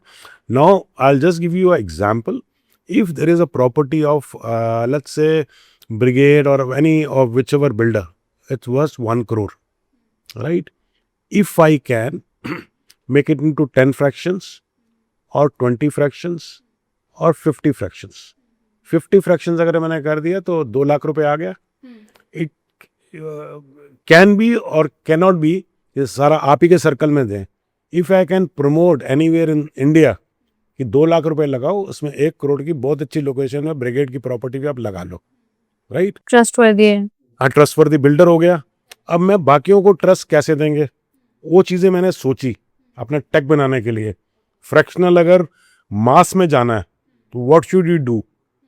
पहली बात तो मेरे को एक चीज़ का ऑनर्स लेना पड़ेगा, which I strongly feel, because I work under the ambit of the law always, right? और दूसरा, मैं कस्टमर ओरिएंटेड ही हमेशा सोचता रहा हूँ जहाँ भी मैंने काम किया है. सो पहले मैंने सोचा, पहली पेन तो उसकी ये है कि कम पैसे में मिले, बट दूसरी मेन पेन है प्रॉपर्टी के पेपर, ड्यू डिलीजेंस प्रॉपर है कि नहीं. करेक्ट, लीगल सब कुछ राइट है। पहले से ही बिल्डर की जो उनके ड्यू डिलीजेंस हुई है, over and above that we do due diligence ourselves also, if I do it when I was making the product, one. Secondly, now the ticket size. So ticket size we can just do it in fractions. जो fractional ownership आप word सुन रहे हैं, right? जैसे मैंने बताया 50 लोग मिलके एक 2-2 लाख रुपए लगा के 1 करोड़ की प्रॉपर्टी कर सकते हैं.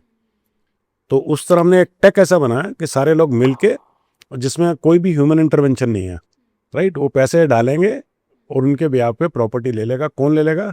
I am now started a business called prop FTX, a private limited company where we are facilitating these kind of deals, Now, और भी ज़्यादा इसको अच्छा बनाने के लिए हमने क्या किया, जैसे अब मुंबई से आदमी है, उसने इन्वेस्ट करने हैं 2 लाख रुपए, राइट? वो सीधा मेरे अकाउंट में तो नहीं डालेगा, right? What we have done is we will be creating an SPV. Okay, SPV, sir? SPV, Special Purpose Vehicle. Accounts में उसका ऐसा बोला जाता है। और जैसे कोई अकाउंट्स का स्टूडेंट होगा या उसको पता है, उसको बोलते हैं जॉइंट वेंचर, राइट। उस पर्पस उसके लिए जो बनती है, एक वेंचर के लिए, नॉट जॉइंट वेंचर, एक वेंचर के लिए, राइट। किसी वेंचर के लिए, पर्पस के लिए कोई बिजनेस शुरू हुआ है और उसके बाद खत्म हो जाए या कैसे करें, राइट। तो वो पैसे हम एक बैंक से हमारे से सेटअप है जिसमें हम एस्क्रो अकाउंट करते हैं उस एसपीवी का। what did you say, sir? Escrow, ESCROW, इसको होता है थर्ड पार्टी अकाउंट होता है, जिसमें मैं भी पैसे अकेले नहीं निकाल सकता, बिल्डर भी पैसे अकेले नहीं निकाल सकता, और जो इसने इन्वेस्ट किया वो भी नहीं निकाल सकता। अगर हम तीनों एक कंडीशन को सेटिस्फाई करते हैं, MOU हो या एक कॉन्ट्रैक्ट ऐसा बना हो जो उसमें उसको पैसे निकालने के लिए पहले से ले किया हो, एस्टेब्लिश किया हो, और you have given the condition to the bank, the money will be release and only when these conditions are met, right? So now if let's say your friend, her name is Anita, she's from Mumbai, she asks you by Bangalore mein which builder is the best builder, says you can say Brigade, and he's coming up with a product or a project. So she says he's selling it for 1 crore. She says I don't have the budget. Then you can contact Prop FTX. They will guide you how to do it. You just have to invest 2 lakhs, right? Now, she would be investing in the SPV which is specially created for that particular flat, right? A private limited company. There is a threshold that in that private limited company, maximum 200 people can be the shareholders, right? So, एक तो ये company होगी which comes under the ROC. Company government के radar में रहती हैं, वही आपने एसपीवी बनाई, उसका अकाउंट खोला, उसको एस्क्रो अकाउंट, जो एकदम रॉक सॉलिड अकाउंट है, उसको अकेला आदमी नहीं उसमें से पैसा निकाल सकता। अब आपकी फ्रेंड जो अनीता है, उसने उसमें 2 लाख रुपए डाले, जो प्रो राटा उसका अकाउंट जो है, जो उसके पैसे पड़े हुए हैं, अगर एक शेयर लेना है तो 2 लाख या जैसे भी है, जैसे जो फॉर्मूला निकलेगा, सो वो उसके अपने she will be one of the controller in that account. Yes, equity SPV जो बनी हुई है उसका she is a part. Now this SPV में जैसे थ्रेशोल्ड 1 करोड़ रुपए इकट्ठा हो गया, so this 1 crore will be given to the builder. Builder will be registering the property in the name of the SPV. जैसे शेयर मार्केट है, शेयर मार्केट में आप शेयर में इन्वेस्ट करते हो, आईटीसी में इन्वेस्ट किया, अडानी में इन्वेस्ट किया, अंबानी में इन्वेस्ट किया, बट आपके उसके बिजनेस के में तो नहीं हो ना, राइट। आप उसने एक बिजनेस बनाया हुआ है, जैसे Adani is into let's say solar में है, राइट, और Reliance is into Reliance fresh वगैरह बनाए हुए, सारी चीज़ें बनाए हैं, बिजनेस वो कर रहा है, but you have invested in his shares. In this way brigade has made the property, you have invested, right? Why you have invested? To get appreciation or some rental accruing out of this property. And I have that control over that. Correct. You are a part of. Yeah, correct. I am owner. You are the part of the SP, right? Correct. Simple terms में हमने एक market place बनाई, इसमें builder ने अपनी property डाली, इसमें investors are coming from all over India, they are investing over there, the moment they are investing the money goes in the escrow account में जाती है, उस एस्क्रो अकाउंट से पैसा बिल्डर को ट्रांसफर होता, राइट। मेरे अकाउंट में नहीं आ रहा, कंपनी के account through that their SP which they are the shareholders, right, और बिल्डर फिर प्रॉपर्टी उस एसपीवी के नाम पे रजिस्टर। ओके। अब आप बोलोगे बिल्डर एसपीवी, अब आपके राइट्स और अनीता के rights almost same. She as a part of that company, अगर आपने भी उससे फ्लैट अलग से खरीदा एज एन इंडिविजुअल और as a part of the SPV, rights same है, बट उसमें क्या आपके उसका जो अनीता का शेयर है, जितना उससे पैसा उसमें करेक्ट। अब आपने तो अनीता को बोल दिया है कि भाई ये प्रॉपर्टी अच्छी है, तो उन्होंने कहा आपने तो बोल दिया, बट लेकिन अनीता भी है थोड़ा सा स्मार्ट है, हम्म टैक्स सेवी, हम्म तो वो चेक करना चाह रही है प्राइस उसकी 1 करोड़ चल भी रही है कि नहीं, राइट। करेक्ट तो उसके लिए हमने क्या ना, सपोज वो HSR में ही था वो, right? करेक्ट वो पर्टिकुलर उसका जो प्रोजेक्ट है, हम्म हमने भाई अपना एक टूल बनाया हुआ है जिसमें AI टूल हमारा कटिंग टेक्नोलॉजी से हमने इन हाउस बनाया, राइट। इसमें उधर उस एरिया की प्राइस प्रेडिक्ट करते थे, ओके राइट। वो कैसे करते हैं, जैसे पर्टिकुलर ब्रिगेड का वो प्रोजेक्ट, उसको 6 kilometre the dia around we are mapping okay right now what are the present rates over there, historically 5 years back what were the rates, in 10 years back what were the rates. तो उससे एक आपको मालूम है chart बनता है AI से, you also है एन एक्सपर्ट है ना, करेक्ट प्लस हम फ्यूचर के उसमें रेट्स लिखते हैं next 5 years You can forecast for Forecast. next 5 years. also. Advantage with us is with the question you asked me, how do you do it, my thumb rule is, since I'll be factoring in the future things also over there Okay. as per CBP. C कितनी होती है, comprehensive development plan Okay. of a state. इसके future में road आने वाली हैं, Okay. बड़ी roads बनने वाली हैं, राइट, उसमें कोई पास ही मेट्रो आने वाली हैं, क्या? वो चीजें भी फैक्टर थे। Okay. फ्यूचर इवेंट्स जो होने वाली है, फ्यूचर चीजें हो रही है, All key deciding factors are. डिसाइडेशन, Okay. ये मैंने पहले वर्ड बार बार यूज करता हूँ, कैटलिस्ट। Catalyst. Correct. सो वो सारी करके हमने बनाया था, और पहले तो हमने सिर्फ सिंपल बनाया था।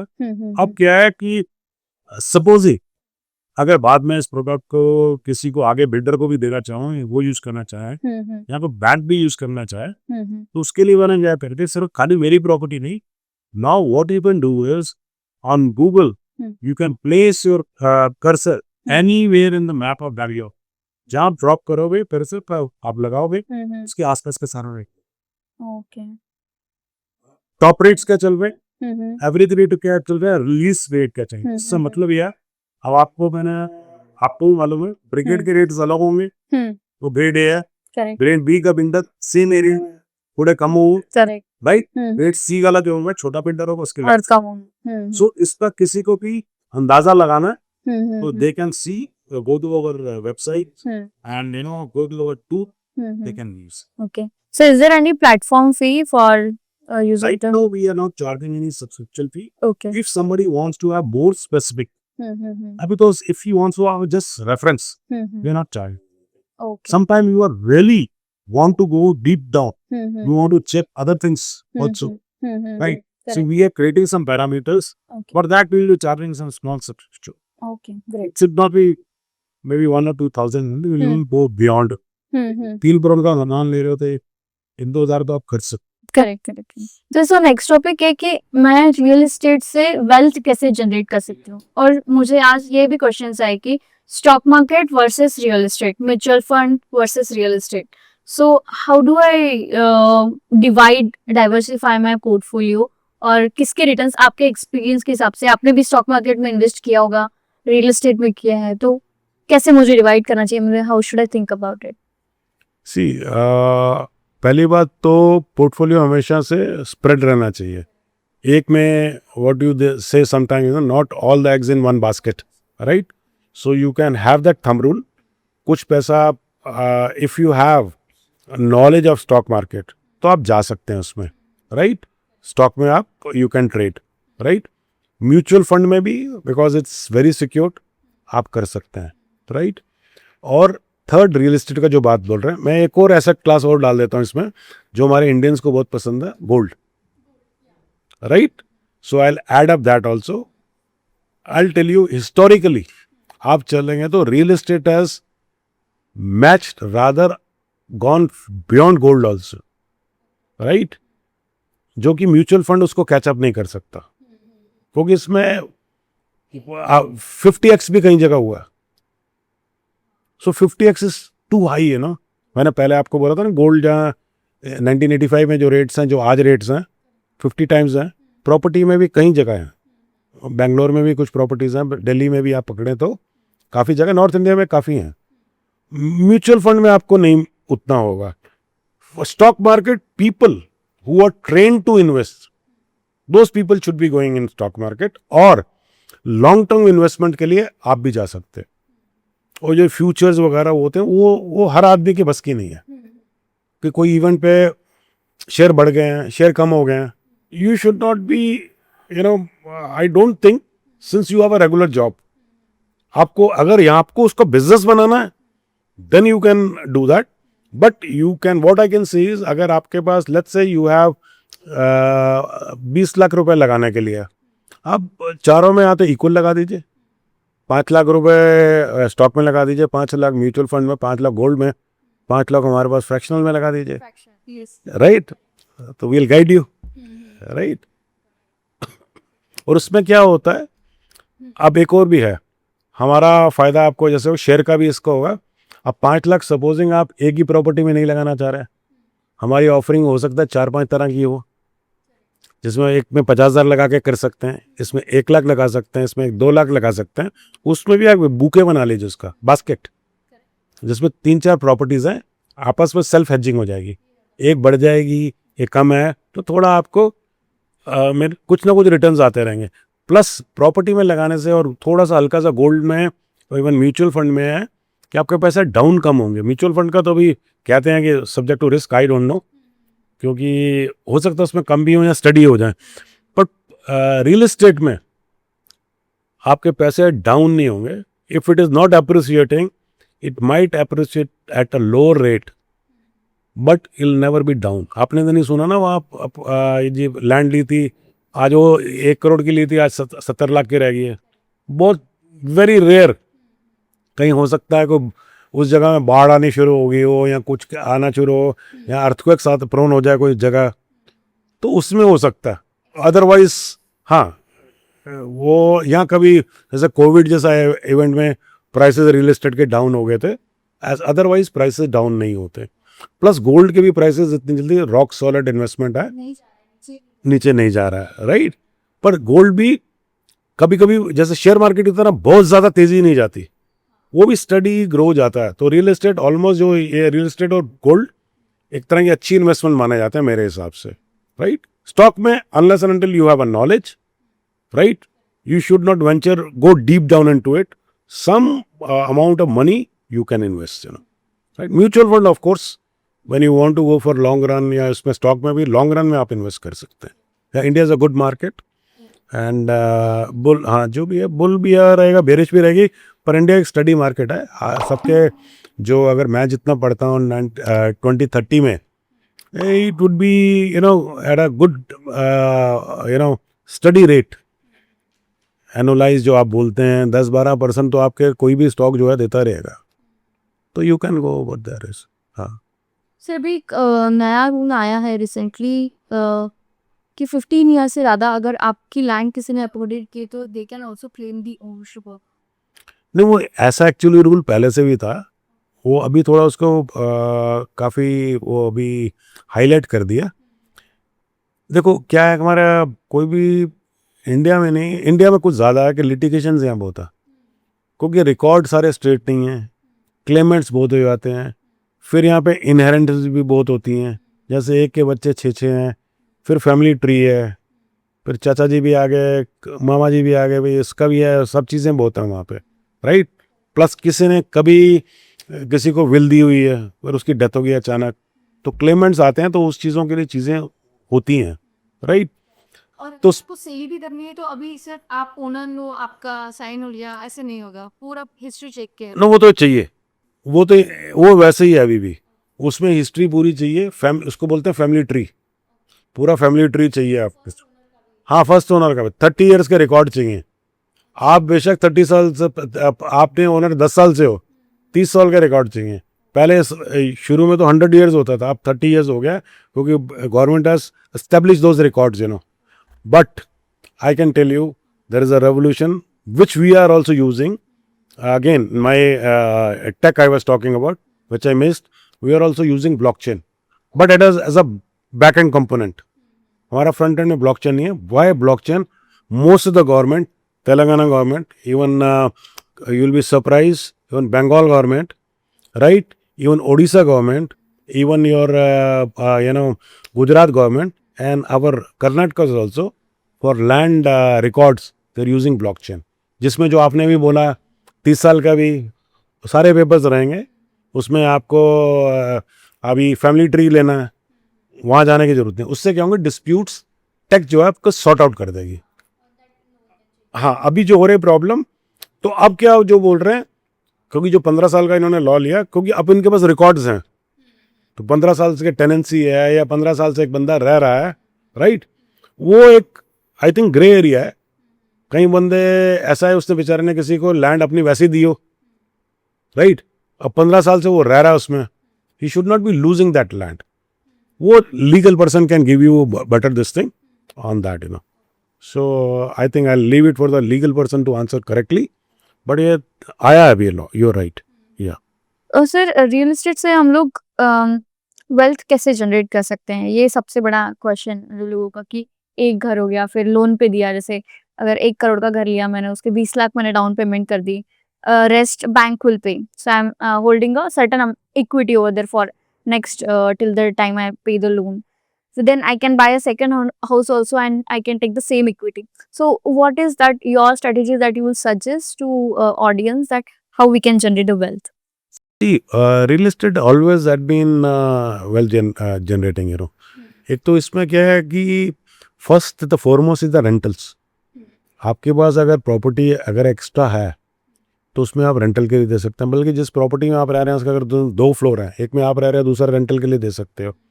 तो इसमें एक थंब रूल है मार्केट का ऑल ओवर द वर्ल्ड, एक जो रेजिडेंशियल के रेंटल्स होते हैं 3 to 4% मिलते ही हैं, एक्सेप्शन बीइंग यूएई, दुबई खासकर, वो ऑलमोस्ट 9% के रेंटल मिलते हैं। It's a hot destination, right. और बाकी जो है कमर्शियल के में एक थंब रूल है 6-7% से लेके there are places where you can get around 10 to 11% also, right. So wealth generating तो हो गया, it is you the property is kept, if you keep it vacant you are not generating wealth, that property can fetch you some returns if you are putting it on rent, right? So this is one thing. Plus आपकी जो होती है appetite to invest for future gains, जैसे हमने price predictive का आपको बताया, आप भी तो अपना आइडिया लगा सकते हैं कि भाई कई जगह पे जो रेट्स बढ़ने वाले हैं, राइट। जैसे अयोध्या का टेम्पल अनाउंस हुआ था, आपको भी सोचना था अगर लोग बाग जाएंगे तो समटाइम यू कैन एज्यूम। अब जैसे मैंने अभी आपको एग्जांपल दिया था अहमदाबाद का, वहाँ ओलंपिक्स होने वाले हैं, तो you can take a bet, तो वेल्थ जनरेशन तो होगी ना थोड़ा सा, but if you have an appetite for investing for long run over there, right. और वेल्थ में सारी सबसे बड़ी रियल एस्टेट में एक और है, it should be long run approach रखोगे तो अच्छा पैसा कमाता है। शॉर्ट रन करना है तो प्रॉपर्टी पे आइए, इधर से खरीदिए, we have a resale mechanism also, जैसे शेयर मार्केट की तरह। और हमारा जो अभी हमने जो it is our product is more closer to mutual fund, right. उसमें जो आज से 10 साल पहले म्यूचुअल फंड चलते थे, राइट, वो बोलते थे सही है, हम यही कहते हैं ये भी सही है, इसमें भी इन्वेस्ट कीजिए। सर एक BRRRR करके एक स्ट्रेटेजी है, बोलते हैं कि बाय रिफर्बिश करो उसको, फिर रेंट पे दो, then And this is also good. See, yes, yeah, correct. There is a lot of market में see, there are a lot of innovations, right? But you should have first of all the funds and the inclination and आपका एक aptitude होना। Now I'll tell you, आप पहली बात तो आपने मकान खरीदा, रिफर्बिश किया, उसको इंटीरियर किया, राइट, उसको आप बेचने के लिए हैं। If you are good in interiors, अब ऐसा तो आप नहीं सोच सकते ना, आपने इंटीरियर किया दूसरे को वही पसंद होगा, right. So you should have that command over there, you should be knowing, आपको पूरा प्रॉपर आपके पास सर्वे होना चाहिए, मार्केट रिसर्च होनी चाहिए, but you can make lot of money. जो आपने रिफर्बिश को अगर उसको मैं मैक्रो लेवल पे देखूं, एक हल्का सा टूटा हुआ मकान है, उसको आपने नए तरीके से एलिवेशन वगैरह बहुत अच्छा बनाया, उसकी छोटी छोटी खिड़कियाँ थी, बड़ी बड़ी खिड़कियाँ की, वो बहुत लोगों को पसंद आती हैं। जो मैंने शुरू में वो बताया आपको, एक मकान में एयर सर्कुलेशन कितनी होनी चाहिए, राइट, वेंटिलेशन कितना होना चाहिए, सारी चीज़ों को आप लेके चलेंगे कॉम्बिनेशन, और आपने अगर चीज़ बनाई तो प्रोडक्ट सचमुच बिकेगा। तो वो कर सकते हैं. That is a good idea I would say. And sir what's your opinion कि एयरबीएनबी प्रॉपर्टीज करके रख दो, उसका appreciation versus the rental yield I think rental is a good. For Airbnb. हाँ, Airbnb Okay. Good. It's a I good think this is a good investment. concept. You can do that. तो देखिए आजकल avenues इतने हो गए हैं. आजकल को लिविंग के हो गए हैं, को लिविंग भी हो गए हैं, राइट. अब जैसे HSR में तो आपको मालूम है को वर्किंग भी है, right. So you can plan real estate को अपने यूज केस क्या बनाना है उसका, उससे कैसे पैसे बना सकते हैं आप उसमें फैक्टर लगा सकते हैं. Coliving versus coworking Airbnb, you can do that. Buy versus resale properties को बाय करना. आई थिंक जो मार्केट ट्रेंड्स हैं, राइट, जो नया फ्लैट है बिल्डर तो वो बहुत ही महंगा देते हैं. रीसेल में आपको you can steal a deal मिल जाती है, क्योंकि वो हो सकता है जो आदमी बेच रहा है उसको पैसे की अर्जेंट ज़रूरत है.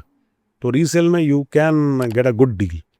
सो if at all you are going for investment, so pick it up from resale. और जो रीज़न नए प्रोजेक्ट में इन्वेस्ट करने का है, वो बिल्डर्स बहुत स्मार्ट हैं.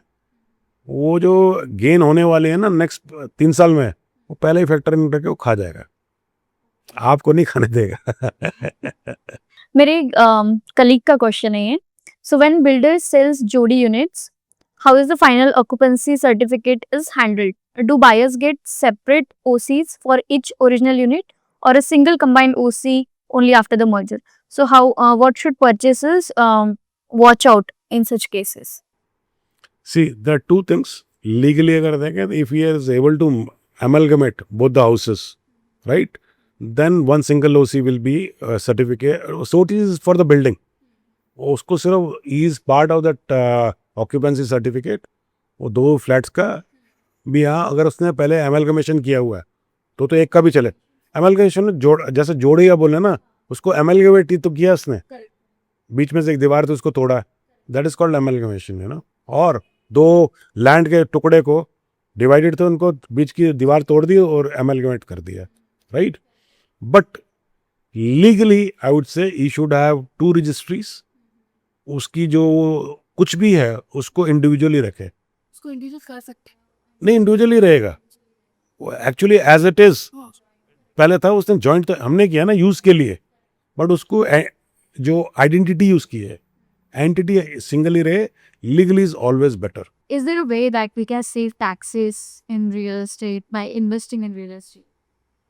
Yes, the government has some stipulation wherein whatever loans you have taken, there is some rebate over there, right? Exact I would not know, because that your auditor can tell, because I'm not qualified to give some, because this podcast is for your listeners, they'll be listening it, too carefully and all, So I'll not try to guide or misguide them, but there are some, this thing, advantages are there, yes. Or what the previous question was, how I can create wealth out of real estate. So wealth can only be created when we have on our platform giving you those kind of properties, Yes. So how many properties are listed, sir? So We have around 6 properties, I would say. Yeah. in Bali. No, Bangalore we have 2. One is an apartment where you can, invest money. One is in the periphery of Bangalore. You can invest in farmhouses. Plus, also, we have another third one, commercial property in Level Road. A category property, Level Road. Yes. And just near Malya's tower is there, na? UB City जिसको बोलते हैं. UB City के बिल्कुल adjoining पे है. It's a rent accruing, जिसमें I can disclose also, Amazon is a tenant over there. Sir, HUF, Hindu Undivided Family, LLPs, ये सब कुछ क्या होता है? इससे क्या बेनिफिट्स है एग्जैक्टली? See, हर एक का अपना अपना एडवांटेज है. They are made for purpose. LLP पहले होती थी, पार्टनरशिप्स होती थी, राइट. उसमें लाइबिलिटी अनलिमिटेड होती थी. एज इन आपको बोलता हूँ, जैसे सोल प्रोप्राइटर है, उसमें आप लोग आसानी से समझते हैं शॉपकीपर ने या किसी ने बनाया हुआ धंधा बनाया हुआ है, right. He is doing a business. Sole proprietors liability are unlimited. उसका मतलब ये है, if there are some loans, right? If he closes the business also, he has to pay back those loans. He has to pay back to their creditors. अब दूसरा क्या, partnership में भी same problem होती थी. पार्टनरशिप की बात कर रहा हूँ अभी मैं. उसमें both the partners are liable. अब एक पार्टनर ने अलग से उधार लिया हुआ है, दूसरा पार्टनर भी उसमें लायबल हो जाता था, राइट? तो there the government came up with a concept called LLP, limited liability partnership, right? इसमें क्या है, your liability is limited to your capital, what you have invested. उसके बियॉन्ड आपके ये नहीं, घर की संपत्ति भी अगर उनको लीन में डाल देंगे, उससे भी पैसे आपके रिकवर कर लेंगे, ऐसा नहीं है.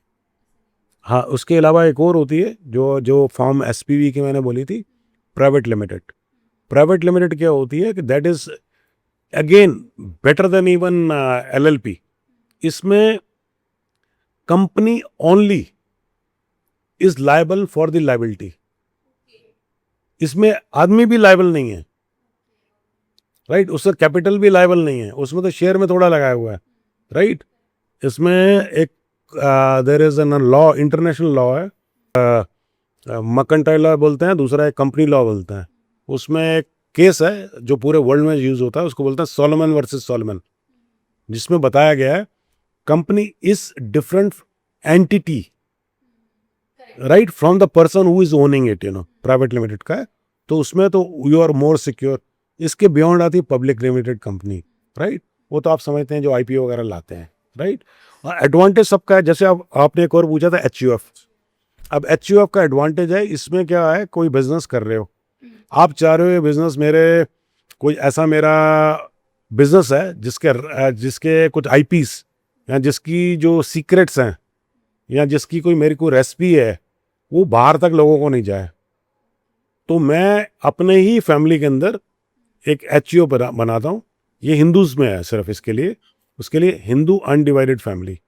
इसमें क्या होता है, जो सारी फैमिली उसके दे आर द मेंबर्स और you can say in other word partners in it. Even इस केस में माइनर भी पार्टनर हो सकता है, उसके जितने मेंबर्स हैं, राइट? Immediate family. और इसमें क्या होगा साथ में, इसमें आपको जो सबसे बड़ा होता है उसको बोलते हैं कर्ता. he'll be the headache, he'll be taking the shots or he'll be taking the calls unless and until there are some other arrangements over there, you see. Yes. Okay. And at the time of selling, do we face any issues? Sometime yes, अगर इन्होंने property की खरीदी हुई है तो बेचने के लिए सबके सिग्नेचर्स चाहिए, राइट?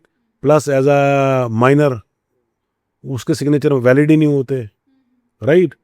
अब माइनर समझे तो 2 साल का बच्चा साइन ही नहीं कर सकता, उसके साइन कैसे कराएंगे, right? In that case, sometime the HUF people lose some money because they'll have to register or sell that company to one individual, right, who is above 18. Then he as an individual will be selling the property to third party. But क्या होता है कि एक जो properties होती हैं, right, उसमें क्या होता है कि आपको पूरा फैमिली ट्री के साइन होते हैं, जितने बंदे होते हैं, डिपेंडेंट्स हैं या कुछ भी है. अब आपने क्वेश्चन तो अच्छा पूछा, उसका रेप्लिकेशन क्या है. अभी ये बच्चा है, उसने प्रॉपर्टी तो बेच दी, वो 2 साल का था, कर्ता ने ले लिया, उन्होंने करवा दिया प्रॉपर्टी का. जब बच्चा 20 साल का हो जाएगा, he can be a Clement. तो वो कह देगा जी मेरी कंसेंट के बिना बेच दिया था जी. दिमाग आदमी का कभी भी घूम जाए, राइट? तो वैसे ही पता है हर कोई इंसान को आदत है दूसरे की प्रॉपर्टी, दूसरे की जेब में कितना पैसा हो देखने के लिए.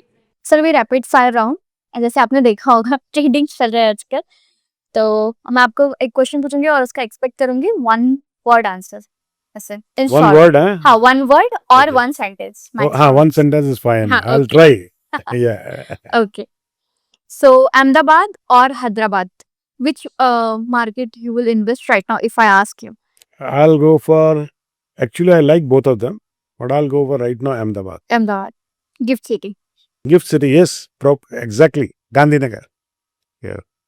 Will interest rate cuts spark a home buying frenzy by year end? What do you think? Not frenzy, I would say, but definitely they'll become catalyst. That definitely helps Yeah, the interest rate definitely helps, you know. Your top tier 2 pick today for both price gains and rental yield. I think Jaipur, Indore. Fractional ownership, fad or the future of Future, definitely. one sentence rule for spotting a risky builder. Risky builder. Yes. See, I would say the people who have promised and not delivered, they are risky.